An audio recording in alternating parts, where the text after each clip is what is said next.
Hello ನಮಸ್ತೆ friends, ಇವತ್ತು ನಾನ್ ಮಾಡ್ತಾ ಇದ್ದೀನಿ ಮಾವಿನ ಹಣ್ಣಿನ ಶ್ರೀಕರ್ಣಿ.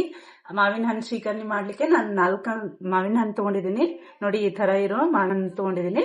ಇವಾಗ ಹೇಗ್ ಮಾಡೋದಂತ ತೋರಿಸ್ತಾ ಹೋಗ್ತೀನಿ, ಬನ್ನಿ. ಚೆನ್ನಾಗಿ ತೊಳ್ಕೊಬೇಕು ಇದು ಮಾವಿನ ಹಣ್ಣು.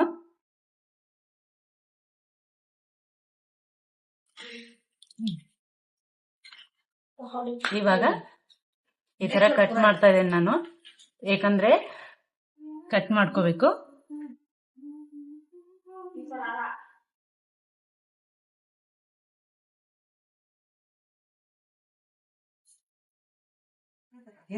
ಈ ತರ ಕಟ್ ಮಾಡಿ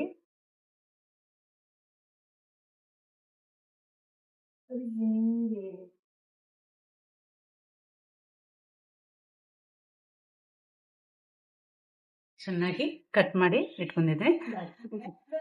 ಇವಾಗ ಎಲ್ಲ ಮ್ಯಾಶ್ ಮಾಡ್ಕೋತಾ ಇದ್ದೀನಿ.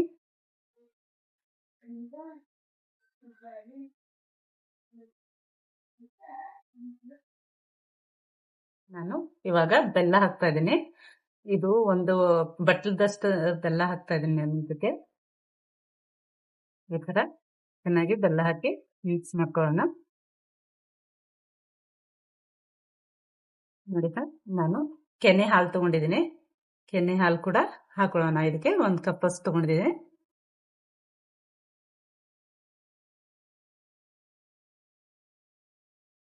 ಎಲ್ಲ ಕೂಡ ಹಾಕಿ ಮಿಕ್ಸ್ ಮಾಡ್ಕೊಳ್ಳೋಣ.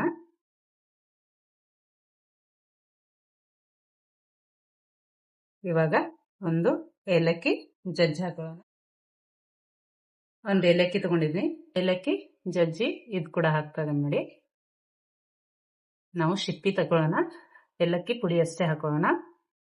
ಇವಾಗ ಇದು ಫ್ರಿಜ್ಜಿಗೆ ನಾನು ಒಂದು ಅರ್ಧ ತಾಸಷ್ಟು ಫ್ರಿಜ್ಜಿಗೆ ಇಟ್ಟರೆ ಕೋಲ್ಡ್ ಮಾವಿನ ಹಣ್ಣಿನ ಶ್ರೀಕರ್ಣಿ ಮಸ್ತಾಗಿ ಕೋಲ್ಡ್ ಆಗಿದೆ. ನಾನು ಫ್ರಿಜ್ಜಿಂದ ಇವಾಗ ತೆಗೆದಿದ್ದೀನಿ. ಇವಾಗ ಸರ್ವಿಂಗ್ ಬೌಲಿಗೆ ಹಾಕೊಳ್ಳೋಣ.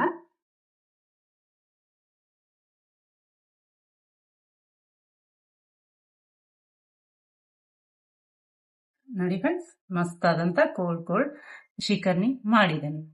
ಇವಾಗ ಬನ್ನಿ, ನಾನು ಇದಕ್ಕೆ ಡ್ರೈ ಫ್ರೂಟ್ಸ್ ಹಾಕ್ತಾ ಇದ್ದೀನಿ. ಕಟ್ ಮಾಡಿದಂತ ಡ್ರೈ ಫ್ರೂಟ್ಸ್ ಕೂಡ ಹಾಕೊಳ್ಳೋಣ. ನೀವು ಕೂಡ ಈ ತರ ಮನೆಯಲ್ಲಿ ಮಾಡಿಕೊಡ್ದು ಹೇಗಾಗಿದೆ ಅಂತ ಕಮೆಂಟ್ಸ್ ಬಾಕ್ಸ್ ಅಲ್ಲಿ ತಿಳಿಸಿ. ಲೈಕ್ ಮಾಡಿ, ಶೇರ್ ಮಾಡಿ. ನೋಡಿ ಫ್ರೆಂಡ್ಸ್, ಎಷ್ಟು ಚೆನ್ನಾಗಿ ಬಂದಿದೆ ಅಲ್ವಾ? ವಿಡಿಯೋ ನೋಡಿದಕ್ಕಾಗಿ ಥ್ಯಾಂಕ್ ಯು.